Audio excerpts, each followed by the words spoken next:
Today, I would like to welcome Martina Hoffmann. She is currently in Boulder, Colorado. Martina, I would like to thank you for joining me today. It's my pleasure, Suzanne. I'm really happy we connected and glad we're having this conversation.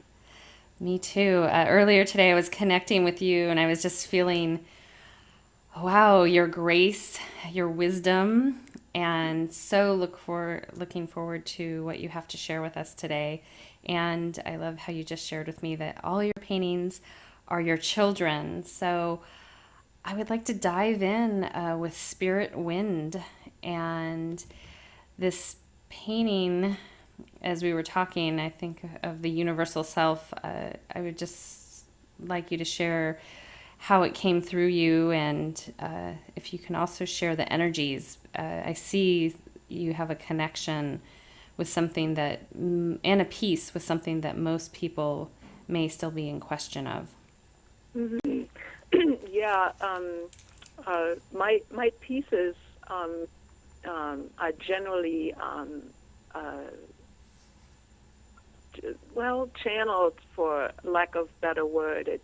I don't usually like to use that word because it has this heavy New Age weight on it. But most of my work just comes through me, and when I sit down with the piece, I might have a general, maybe a central figure that I might start with. But everything that evolves while I'm working with the piece.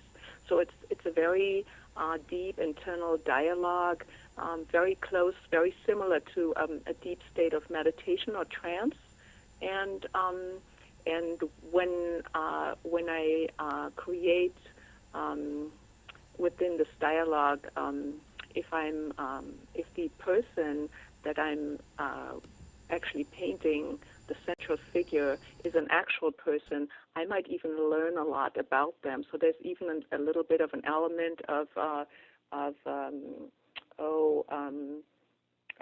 bringing through their energy, their spiritual energy, and that's really what I'm interested in, is to find that peace within the person, if it is a portrait, that makes them really, truly, spiritually them. Because there's this light that we all carry, and this beauty that only stems from spirit. Of course, we have our surface beauty or our surface looks, but that special spark that we see that attracts us to each other comes from this deep place of spirit, and that's what I'm trying to capture in my work. And much of my work is really focused on painting the energy, because everything is energy, and ultimately, and it is this energetic spiritual matrix that holds the universe together. It's like I like to call it the interconnected tissue of the universe. It really holds us like our skin holds our bones and our systems, our bodies together. So this matrix holds us together spiritually, and we are completely and always surrounded by it, whether we know it or not. And that's such a beautiful thing. To me, it's a very a deeply satisfying, grounding, and consoling feeling, because it keeps me, it gives me a sense of deep safety that no physical systems could provide me with. So this piece, A Spirit Wind, is really about opening to that energy and allowing it to come through and into our beings, into our physical beings, and this process of embodying that beautiful force that emanates from the source. The source, for me, is a term I like to use instead of God or any other term that might describe the generating energy of the universe, because I try to stay neutral with my terms and make it, and the source, I feel, is a more universal term to express energy. Beautiful. And the connection, when we talk about spirit and the connectivity through energy and providing you that sense of safety and security, when I look at this painting, I see the different worlds, and you use the serpent, the kundalini.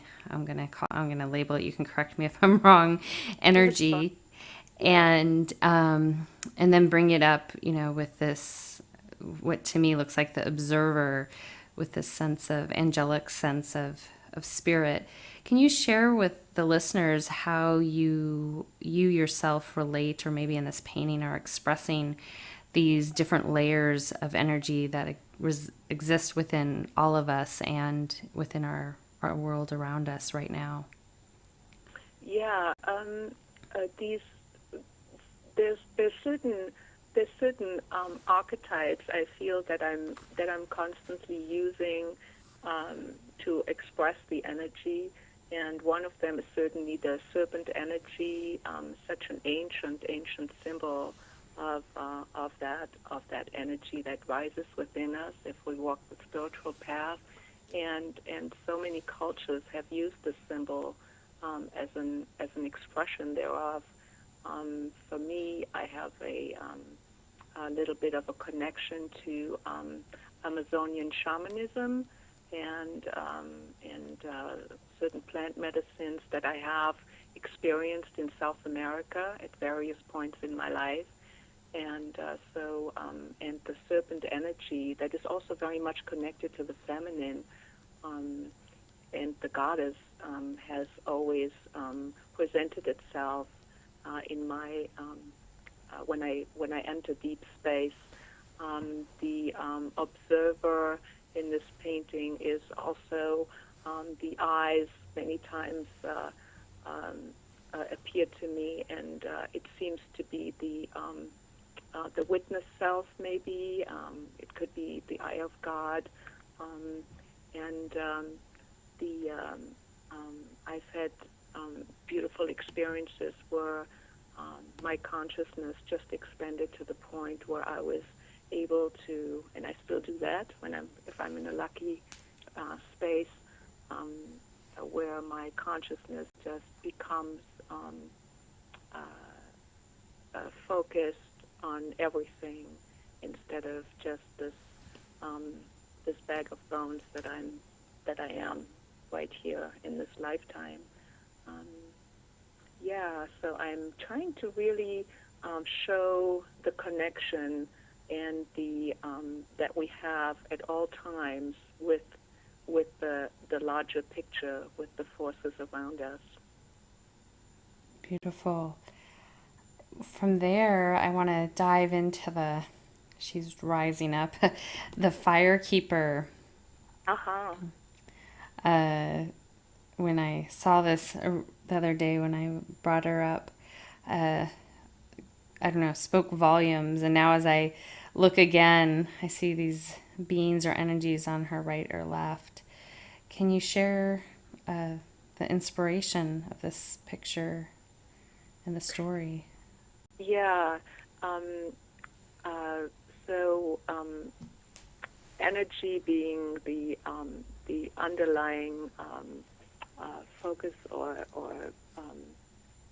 driving force in my work. The second certainly is the feminine, and from the beginning of my painting career, I've been just painting women and the feminine essence, the sacred feminine, and what I'm really, really interested in portraying within the feminine is the power that the feminine holds. It could be the power of and the strength that women need and show when they become birthing mothers and are mothers. It could be the wise woman. It could be the shaman. This piece is, I think, this piece in particular, the Firekeeper, represents the feminine or the female as not necessarily as a birthing mother, but more as a wiser woman, a woman that is able to hold a lot of heat and intensity, and a female being that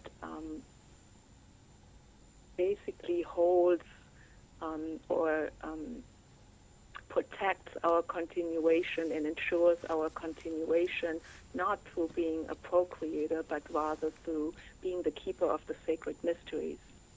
Mm-hmm. And she's surrounded by much energy and guardian female spirits, and as you can see, she's standing on ice, but she's melting it.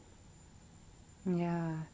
And the sacred feminine, the guardian keeper, can you share a little bit more about that seed of wisdom? Yeah, I personally, I had the luck to have been raised by a father who was very much aware of the sacred feminine and the old traditions of Northern Europe, the healing traditions, the wise woman traditions. And as a young girl, my dad would actually introduce me to through the wisdom, some knowledge that he had that had been passed on to him via his grandmother, because his mother died at a young age, so his grandmother raised him. And since there was no female to pass on the knowledge that she held, being of healing plants, and she was a psychic, she would read and heal people. So my father was basically introduced to that deeper wisdom that is usually mostly shared amongst women, and he passed it on to me. So he, in raising me, he wanted to make sure that I understood that as a woman, as an intuitive woman, I come from a very long tradition, and that this tradition was destroyed, or at least there was a terrible attempt to destroy the wise woman tradition, and much knowledge has been lost. But this knowledge can never be quite eradicated. In Europe, I feel it went underground, and especially the northern countries, especially Scandinavia, Iceland, northern Germany, those countries really, even like northern England, Scotland, Ireland, the Celtic and Germanic tribes really sort of helped, those people really held this tradition sacred, and certain pockets still do. So a lot of the work that I do around the sacred feminine speaks to that old tradition, and I think that it was just such a need, there was such a need and desire for me to bring back this old tradition, or bring back the awareness, and that's why I've been painting these sacred figures. I've been sculpting these ancient goddesses, and it's been it's been in my path, and deep inspiration, the sacred feminine and the gatekeepers, and maybe I'm a gatekeeper myself. I believe I am. Yes. And doing it through my work. Yeah. Yeah, the memories that are recalled. In what is if you had to pick one in this moment, do you think that is really important for the feminine to start to connect with and maybe remember, understanding that that's something that happens organically? Would you feel that's really helpful and useful as we are going through what feels like to me a metamorphosis right now? Yeah. Well, there's a couple. I think there's, for example, there's the Muse of Conscious Awakening, and that's a beautiful image of an all-seeing female priestess, goddess, and I think that right now, on a planetary level, we have to really, really allow to connect to our deeper awareness.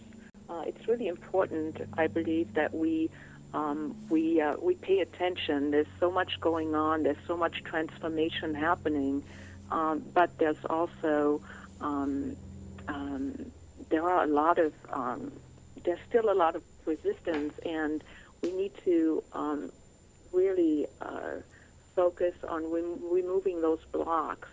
I believe that uh,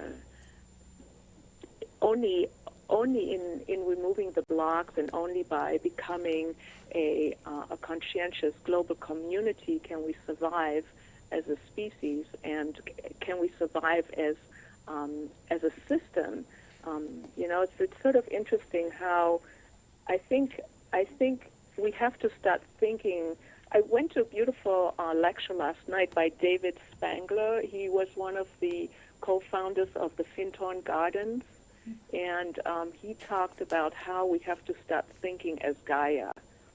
And I love that because it's sort of, we have to stop thinking from this place of being an individual, and we have to, as a global community, really start thinking as a whole system. We have to think from all angles. We have to think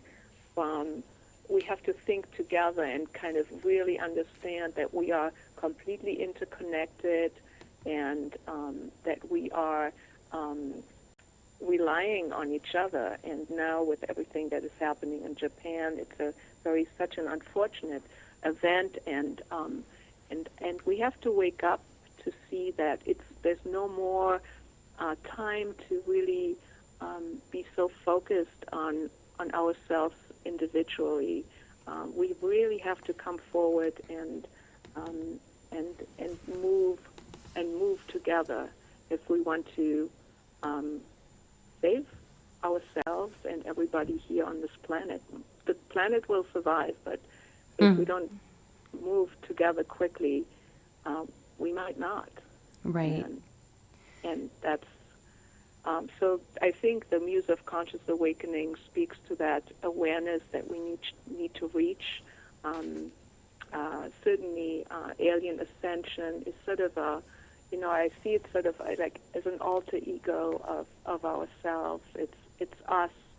Everything that we are in this lifetime has or in this Earth reality has another image in the alternate spiritual reality. The shamans always speak to that, and so we should really open to this idea of ourselves as universal beings, as spirit entities, and we are extremely powerful. We have so much. We are such incredible co-creators. We're such high caliber co-creators. And everything, every thought, every feeling, every action becomes automatically part of the whole. So we have to reach a very rarefied and pristine form of awareness that keeps us in the moment at every given point in time, and allows us to be as flawless as we can be. It's certainly a high order, but I think that time has come for us to wake up to this reality that we are incredibly powerful beings, and it's in our hands to shift and change and to open to that new consciousness that we're trying to birth on this planet. And if you, within Alien Ascension, such a powerful piece, if you can speak a little bit, because I love the grace in which you use certain imagery, which many people might have fear over or judgment upon. And if you can talk about the idea, even the title Alien Ascension, where people can move beyond what they might even think or know of themselves as a biological, quote unquote, human on planet Earth. If you can share a little bit as far as from your own experiences or what's even being fed in all the imagery of this painting. Yeah. Well, there is first of all, the figure itself is surrounded by beautiful patterns, and these patterns are called kune in a particular Amazonian tribe, and this tribe is called the Shipibo. And in this tradition, in this tribal tradition, spiritual tradition of the Shipibo people, there is there is a plant medicine is being used, and when the shamans and the tribal people visit the space through the plant teachers, they actually see, or the shaman will actually see, an energetic pattern that that basically is different for every human being or every being that lives on this planet. And through the patterns, they can determine whether a person is healthy. When they look at the individual patterns within the shamanic sessions, they will look at the color. If there's any kind of inconsistency in the pattern, they will know whether there's a problem in that area. It could be in the physical body, could be in the spiritual body, could be mental, could be anywhere, but the shamans will know, and then they use their voice to sing this pattern back into harmony. And that's the healing. And when the pattern is full again and complete, then the healing is done. And just this whole, the whole concept of a human being being able to heal the physical body through using sound and energy just completely points to how we are indeed much more than physical beings, and rather spiritual entities and entities that live in another reality at the same time as we live in this reality. We have our physical existence, but a big part of us lives also in the spiritual realm. And actually, for anybody who might be scared of this concept, we just have to think of how half of our lives are actually spent every night in that alternate reality. We have half of our lives are spent in a spiritual reality, and this is where we dream. This is where we go into otherworldly realities that live side by side, and some of us are able to have opened to these concepts, and thereby are able to see that energy or are aware of it at any moment in time. Other people have not, but whether we know, or whether we have access, or we think we have access to it or not, we are always in this other reality. It is really around us. It's part of everything. And yeah. So, and yeah. Well, no, it's just beautiful, and I love that, we can sit and dive into what some of us, might have experienced on a shamanic journey or a meditation or in a dreamscape, and it's beautiful to see it out on a picture in front of you. So yeah, and it makes it a tangible reality. Yeah. As a visionary artist, we are, especially when we are bringing these alternate realities through, we are actually we're bringing in these blueprints of otherworldly realities or alternate spiritual realities, and by manifesting them, we're able to share these realities with the world. And once these images are seen, they become part of the collective consciousness, and then they do manifest. So there's also great responsibility in being a co-creator, not just as an artist, certainly. So we always have to be, but also as human beings, we always have to be very, very mindful and careful about what we bring through and what we portray, because it does become part of the whole. The moment it is there for others to see, it's not just, it's out of the box, and we have to be careful to to create the right imagery, especially now, I feel. And so my focus is certainly on showing that beautiful power and that light that is all around us and that carries us and that supports us all the way. And when you speak of being mindful, I think this is a really important topic. If you can share with the listener how you brought in discernment, because as you go down the role, I call it the rabbit hole or a tunnel, there are many energies there.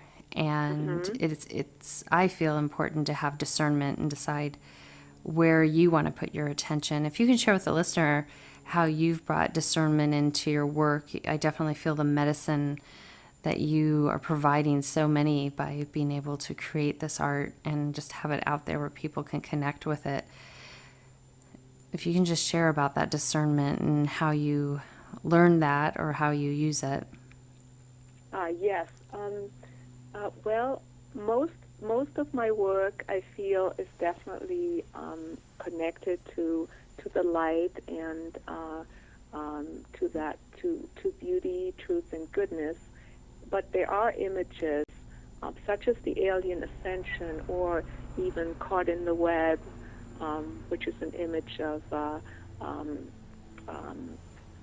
surrender, of deep surrender to the forces that might be sometimes a little strong, when we go into deep space via meditation or fasting. Some of what we see can be overwhelmingly powerful, and the beauty that we might witness is not a beauty in a traditional sense. It can be very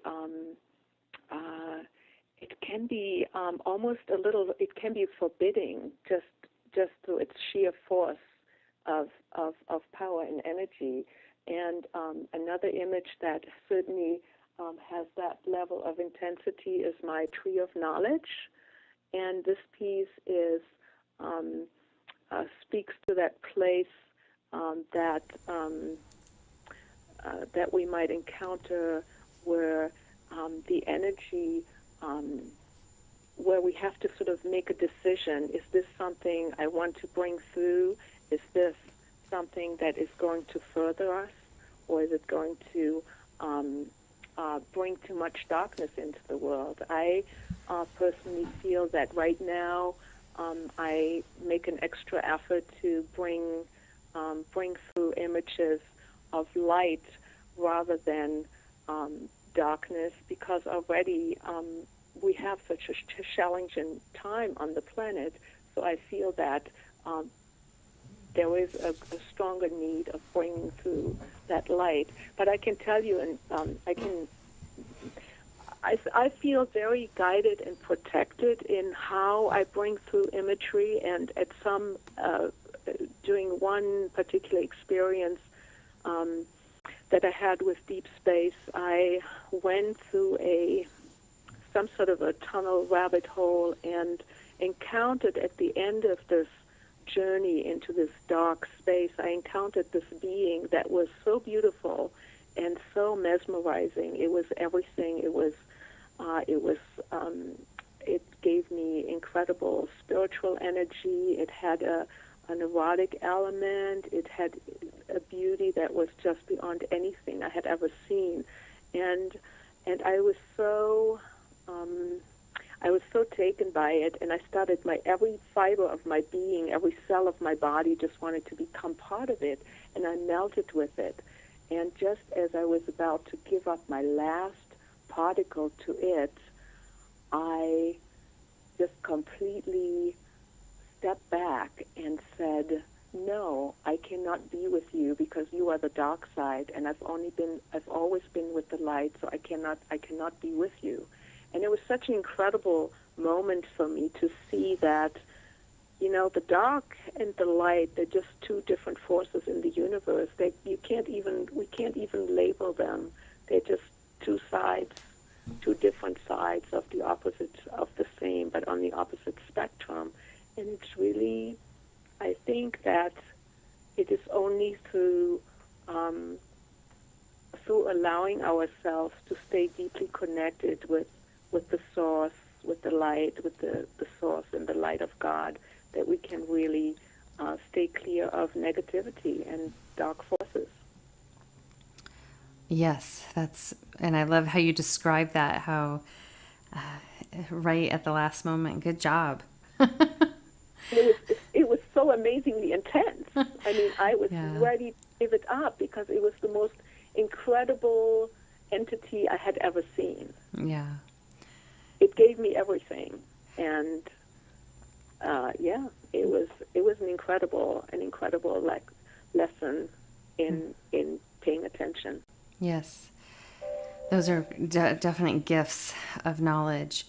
So when we go from the tree of life, which does expose, many elements that are all around us that many people may not have complete awareness of, then I would like to jump to where a lot of my attention's been lately is the womb, birthscape with the mother feeding her milk, it looks like to me, to the earth and the energy it holds. Can you share some about this painting? Yes, the birthscape is actually one panel in a that is part of a huge piece. It's sort of it's part of the goddess triangle, and the goddess triangle is a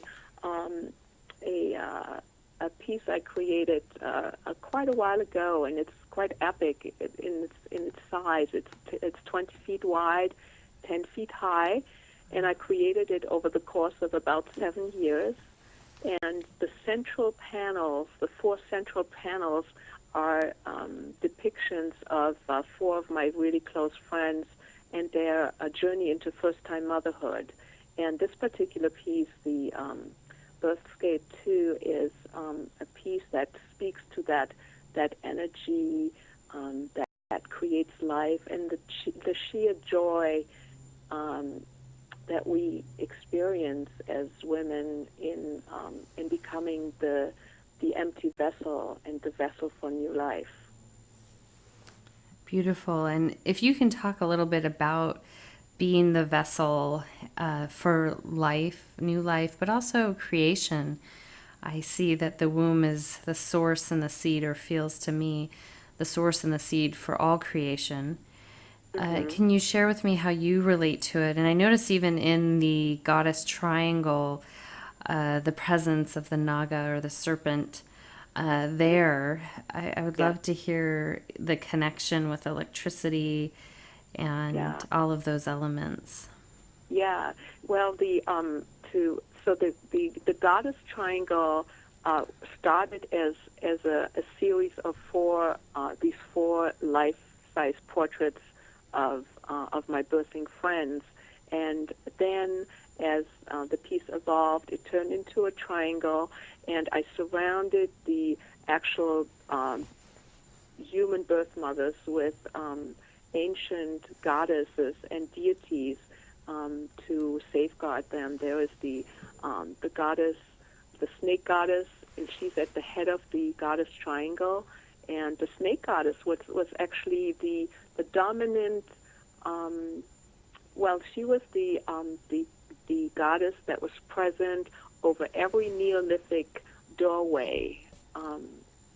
And during the Neolithic times, people had her over each doorway, and they would actually create tunnels below their homes so the actual snakes, could pass through. And the snake energy is just, it speaks to the cyclical nature of life, the returning, the ever rotating life forces. It's also connected to the psychic connection or the psychic ability that women have, and so the snake, the nagas are there. Then there are deities surrounding the birthing mothers that are the goddess of life force, and one a deity that is pure grace, speaks to female beauty and the grace that we embody, even in the pregnant, in our bodies being in the pregnant state, the beauty and grace that becomes so apparent.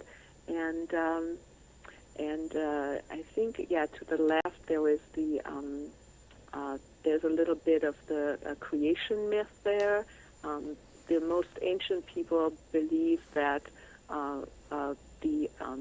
that the earth was created, hatched from an egg, which the goddess, out of loneliness, actually started dancing, and she danced a snake into existence and a bird, and the bird laid an egg, and the snake called about it and hatched the egg, and that's how the world was created. So there's just these beautiful symbols of the snake, the egg, and the feminine having been the creatrix of the universe. And it's really remarkable how the feminine is generally seen as the origin and the creatrix of all life in so many different ancient creation mythologies. And I think it's really important to talk about, because many women have been led to believe otherwise, even though, I don't know, all the signs point to what you speak of. If you can share a little bit to the feminine in all of us, but in particular ones that are feeling a calling to really step into their shamanic self during this time, how they can be very clear with their energy and their purpose here on this planet, and how they can let go of some of the stories they might have been told that were more geared towards leading people astray. Oh yeah. Well, I mean, first of all, to have the power to create life is the most fundamental and it's the most incredible power we can have on this planet. So women should be revered for this incredible ability, or the female should be really honored for this ability to bring forth life. Of course, life is created in conjunction with the masculine. And when I speak to the feminine in us, I speak to the feminine in all of us. Yes. I don't mean to just exclude men in this at all. No, when I talk about the feminine, I speak about the feminine that we need to bring into balance, that needs to be brought into balance within the males in our lives and within us, on the planet, because this energy is still not quite, for some reason, and this would be like a really big discussion, it was taken out of the equation through organized religion, and unfortunately, women were made to believe that they were the seductresses, and that they were actually, their deeper purpose in life was devalued. And so that's why I created this goddess triangle, because I wanted to create an altar to the feminine. This is my thank you to all the women who have walked on this path of allowing us to still be here today. Yes. And it's such an incredible, beautiful path, because it takes so much surrender to be a mother. It takes first of all, the birthing process is one of the deepest shamanic initiations you could ever have. To be to be birthing new life is one of the incredible gateways to the universe, to one of the gateways to God. And then to remain a mother throughout life, and to be displaying so much selflessness, and to give so much at any point, to bring forth and raise new life. And it's an incredible task, and it holds incredible responsibility once again, because without the mothers, where would we be? And mothers hold in their hands the way, in many ways, the way these children will grow up and become responsible and conscious human beings. So, so this is my deep thank you and altar to the feminine. Beautiful. And the picture, Le Surge Summer Dream, is this you? Lysergic Summer Dream, yes, that's me. It's beautiful. It's a very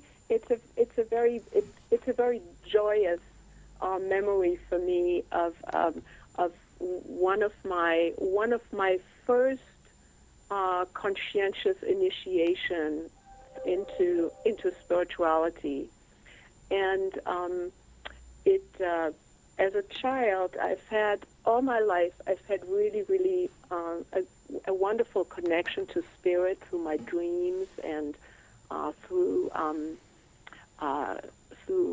experiences I've had in nature. I've always had a deep connection to. I used to experience migraine headaches when I was about 7 to 10 years old, and these migraine headaches would give me auditory and visual hallucinations. And that during this time, I discovered that I had voices that would guide me, not to be confused with madness, but right.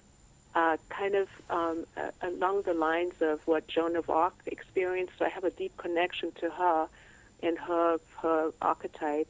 And so all my life I've had wonderful connections and a sense that there was something deeper and more important that was really protecting and guiding us, like our guardian angels and our guides, but also a deep source of energy that I couldn't explain.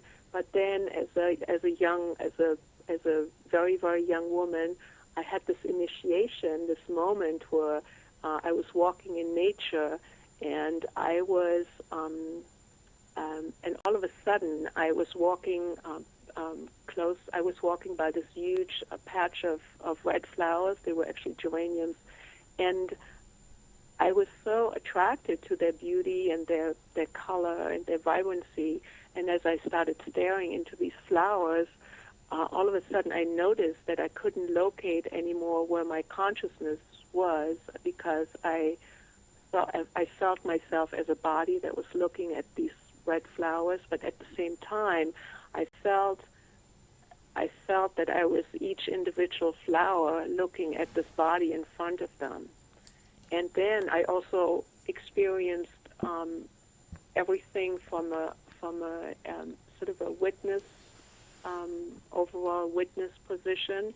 And so basically what the experience was a dissolving of all boundaries, and I was able to experience consciousness everywhere simultaneously. So it was just, it was just universal consciousness experienced in every form, and only for a short while, but this just completely opened me to that joy and awareness that we are universal beings and always connected if we want to, if we wish, and that God and our angels and the forces are always there to protect us, and they always work through us. Yes, I feel the euphoria in that picture. Yes. Complete rapture. Yes. And this was actually a piece that I dedicated to a dear friend in Switzerland, Dr. Albert Hoffmann. He honored this piece very much. He had similar experiences in his life. And nice. So beautiful day in my life. And when I came back from that experience, it just really completely integrated and grounded my earlier experiences as a child, and everything just became clear. And I was able to actually give a a name to. I used to be really reluctant especially as a teenager, to give any names to that indescribable force that organizes the universe. And after this experience, I dropped all that. I was able to say God and didn't have any reluctance anymore. Although today I prefer the term source, because it is more neutral to any religion or spiritual practices. I like that. I always say they. Yeah, this is very interesting because it just I've been asked that many times. Why do you say they? And this is maybe something that stems from those shamanic experiences in South America. Where I just felt that that they're they. They're it's one, yet there are many. There's so many facets. It is like Indra's web. There's a multitude. There's infinite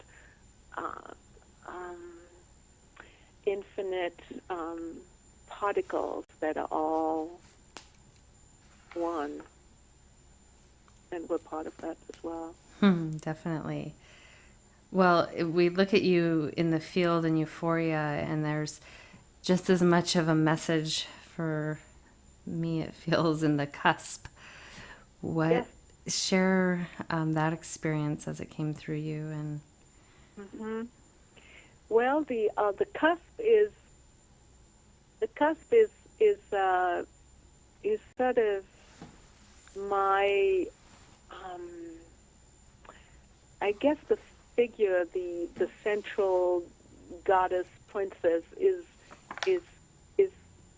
trying to bridge, is trying to balance duality, because everything in the picture is dual. There's the male, there's the female, there's automatic writing of a different kind. There's different architecture that is more male or female. There's the two sides of things, but the entity in the center is trying to bridge duality and then become focused and centered within this duality, and from there she's trying to build actually a connection towards the transcendent. And the patterns, are these patterns again what came through for you or comes through with you from the Amazonian traditions? No, they were just automatic writing. They were just, my hand was just doing this lettering, and it just flew. It just evolved as I put my brush down, and this writing just came out. And there was no particular message to it. There was just a really great, many times when I paint, for me it's never a very mental process. So I really don't have. It's a very direct experience, and there's much more of a set of emotions or just general deep space connected to that creative process than actually mental constructs. Or I'm not trying to override my paintings. They just develop a life of their own, and many times they talk to me and they let me know what they want to become, because I open up to the creative process by becoming an open vessel and an empty channel, and this energy just kind of pours through me, and I just allow that to be, because I don't try to control too much. I just let it evolve, let it happen. And oftentimes when I'm finished with the piece, I'm dumbfounded, and I really don't know what that means. I look at it and I say, well, what did I just do? And then as I live with it, and as I engage in, as I share my work with viewers, and as I engage in conversation about my piece, other people often come to me and they start explaining what they see. And then a piece of art, of course, is very personal, so no two people will ever see the same thing. So then and I actually enjoy, often I don't even like to explain my art in words, but I just rather let the viewer connect with each piece and let them sort of let them have the experience of my paintings become a mirror for them. Yes, I think you're definitely a recorder of sorts. You're bringing through memories, and they definitely, I think, certain encodings will speak to people. I love just even your reflections, even though they might have not been conscious decision to say, oh, I want a square here.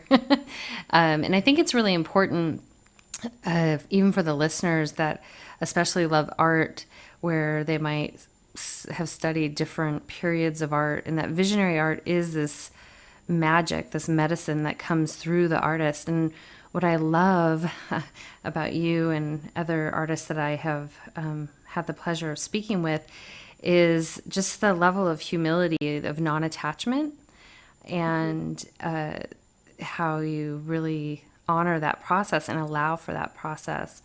It's very different than other methods of learning to paint and go through that tradition. So I honor you for being this beautiful channel to allow all this wisdom to come through so we can enjoy it. Where I guess the spirit, if you can talk a little bit about that, what is coming through on this painting, maybe even your reflection after it came through for you. Oh yes, spirit is spirit. So the I've grown to really I've learned how to see the grid, the energetic matrix that surrounds us at all times, and I'm actually able to see it any time. I just need to focus, and there it is. So it's something that I've learned in my meditative practice, and so what surrounds the central figure is that matrix, and oftentimes the matrix or the grid is portrayed as a completely symmetrical a grid work, and I try to, especially in this piece, the spirit, I try to capture the fact that the grid is constantly changing and moving. This is any being, any sentient being moves this matrix, and this is how the ripple effect. This is how the energy moves through Indra's web, and I was really interested in showing that movement, and that's what that piece is all about. It's beautiful, and I love how the just the patterns all flow together and how form starts to take place at the center. Yeah. Let's talk about Shaman Queen. Mm-hmm. You said this is some of your more recent work that you've been working on. Yes, it is, and it's a piece about the entity that is very dominant in this particular Amazonian shamanic medicine, and the people who have experienced the healing in these sessions, in these shamanic sessions, often refer to this entity as the mother, and she can appear as a young maiden, or sometimes she's a crone, and sometimes she's a light being. Sometimes she's really dark, and so this piece, Shaman Queen, is about about her. And as I had mentioned before, my experience with this particular medicine has always given me many, many visions of snakes. And these snakes never scared me. Actually, when they show up, I invite them because I know that they do really incredibly deep healing work, and I invite them into my body, and I let them move through my system and clear out any debris, physical, emotional, psychological, you have it, everything. They take out and they move, and they move through my being, through anybody's being, and they just clear everything out and create harmony. And Shaman Queen is about the mother spirit that I've encountered in these spaces, and and the snakes that work through her, the snake energy. And it's interesting because of course in ancient pagan European pagan traditions, the female is also always portrayed in these different stages, the maiden, the mother, and the crone. And so it was quite beautiful to see how no matter where we are on the planet, these archetypes of the feminine, they remain the same in any tradition, in most traditions, mostly in indigenous traditions. And that's quite beautiful and comforting. So and there's no, there's no connection for anybody who would doubt this and say, well, how could this be and this could be.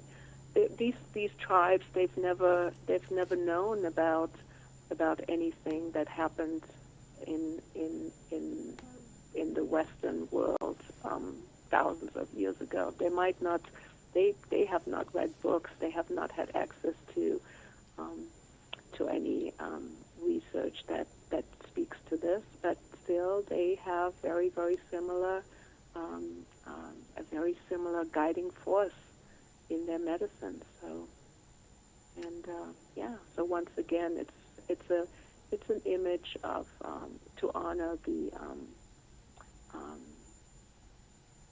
strength, the shamanic power that women also hold in their beings. And talk a little bit about how that level of trust, because definitely in the Western world, there's been, well, not even just Western, but definitely trusting the Naga energy and how to work with it in a way that it is purifying and cleansing.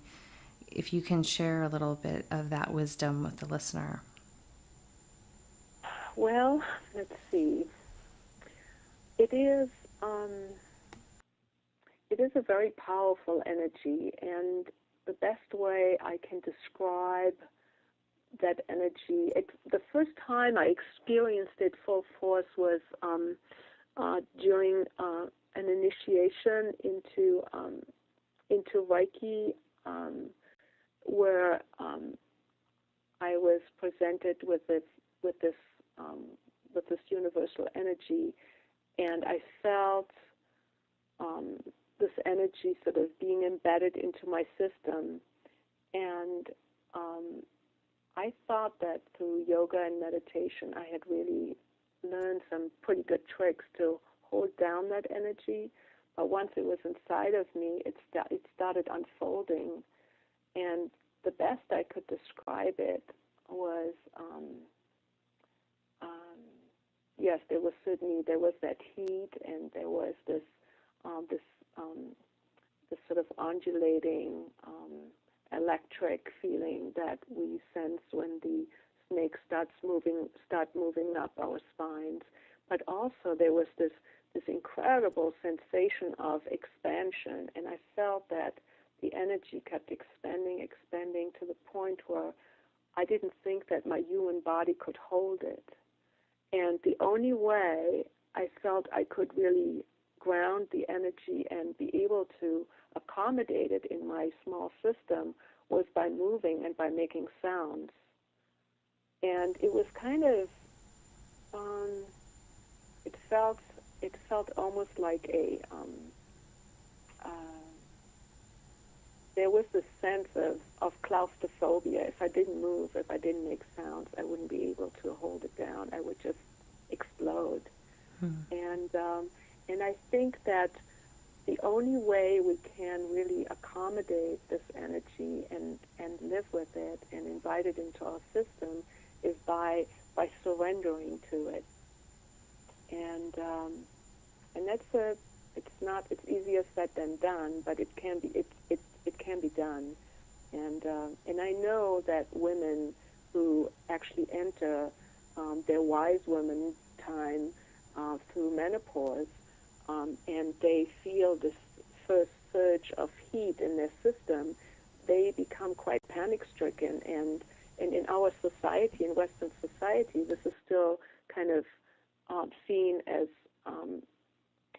often I feel as if it is seen as if this stage in life is seen as something almost pathological.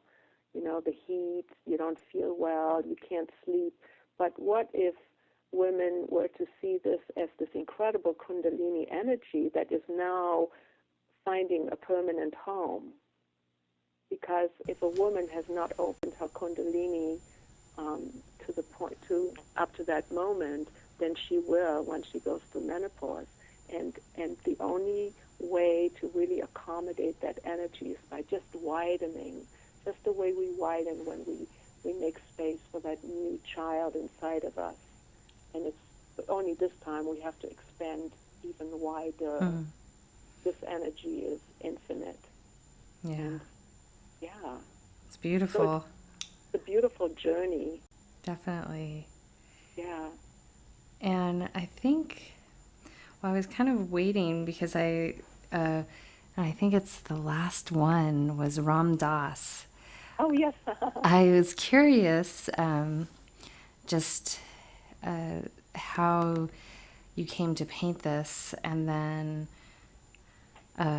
what you would like to share about him and his energy. Yeah. Well, I was invited. I was invited to paint this portrait, and I had not met him in person. So we started our relationship via telephone conversation, and I found him to be an extremely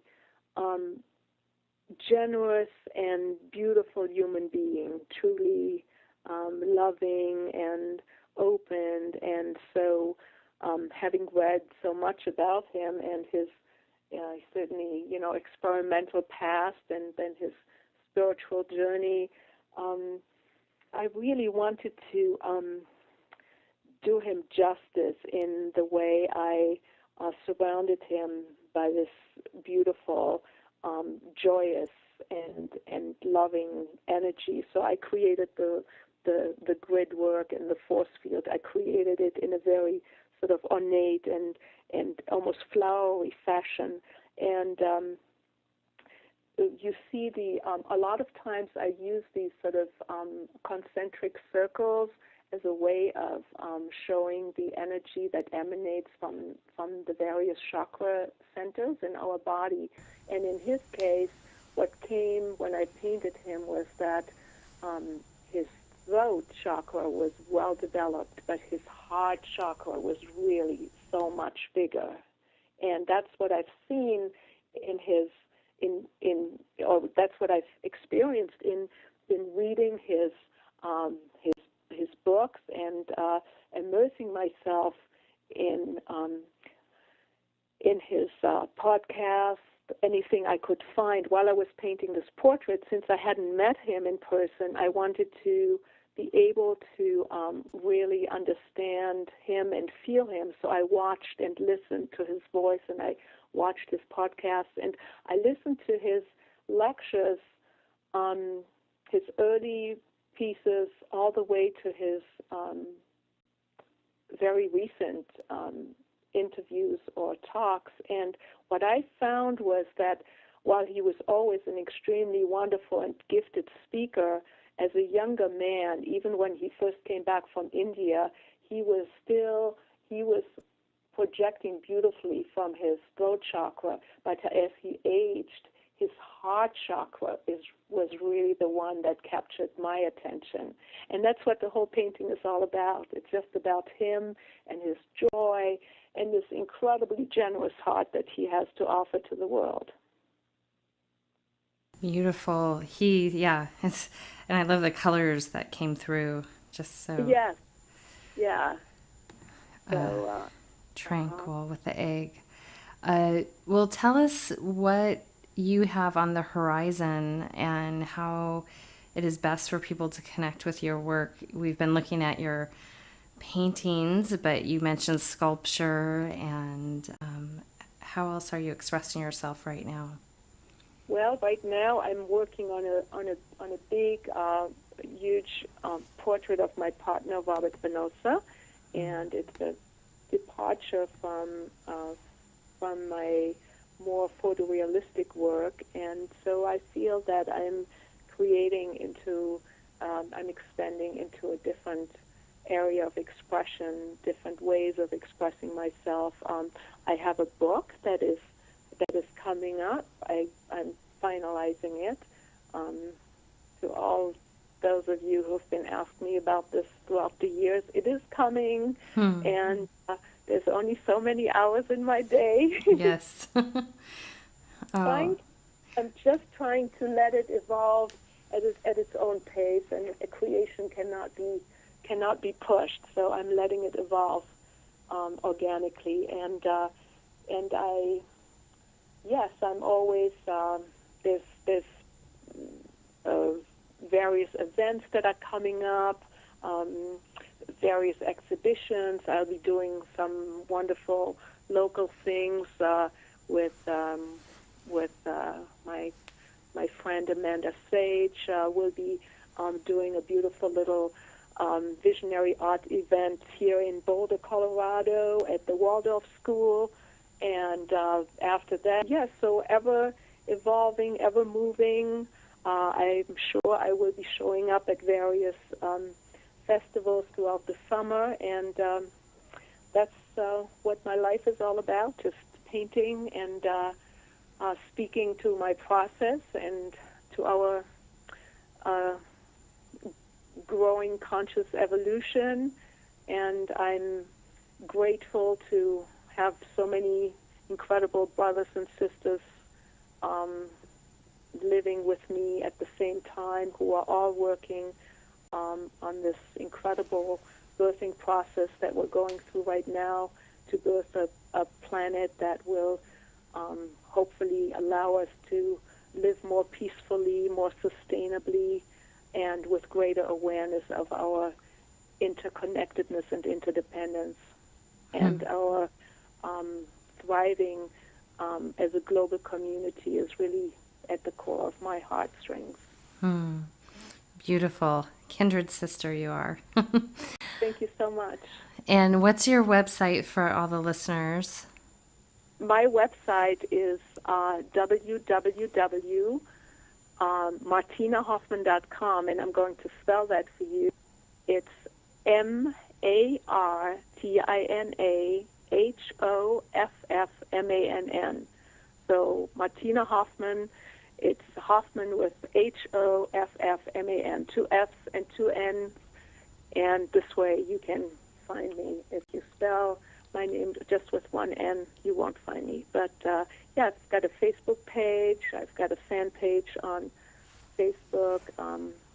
We do workshops. My husband Robert and I give workshops a couple of times a year. We used to teach quite a few events throughout the year, but now we are focusing more again on our own creative process. But the workshops that will be coming up are one at Omega Institute in fall, Omega at Rhinebeck, New York. You can just go online and Google omega.org. And also we offer a workshop usually in November, and that will be in Boulder, Colorado. Beautiful. Well, keep creating. I can't wait to see more. And I appreciate that you are sharing this medicine with everyone that crosses your path. It's really powerful. And thank you for being a gatekeeper. Well, and thank you so much for helping us